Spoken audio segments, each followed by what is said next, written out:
鉴定对吧？对，这里扫一下，多少29。那哪里买的？外面买的。现在假的不太多嘛，我就担心有问题，你知道吗？你自己去买的？对，自己买的你怕什么？但是是二手的，店里买的对吧？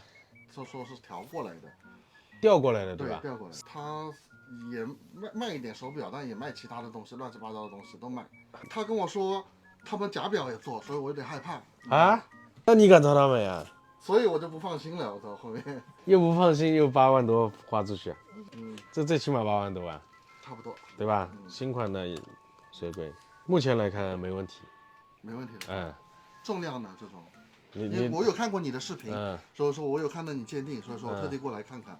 重量方你感觉怎么样？目前来看没问题，你总不希望我看出来问题吧？有没有可能开盖看一下呢？可以啊，你要开盖我可以帮你开。你帮我开一下吧，我也好吧放心一点。如果开盖的话会丧失官方保修的啊。我不知道官方是有这个说法的，是有这个说法的。是吧，对，那算了，开了就不能保修那了算了，那算了。行，好，那我也放心一点。本来我是放心的，后面他跟我说了一句，他们店也有人要假的话，也可以提供假的。还有这种店的，那我就有点害怕了。那你可能不是正规表行，像我们这种正规表行是不可能出现卖假的，知道吧？就是你客户要，我们也不会提供的。好，谢谢你啊。行，从其他方面看都是。目前来看可以。好，谢谢啊。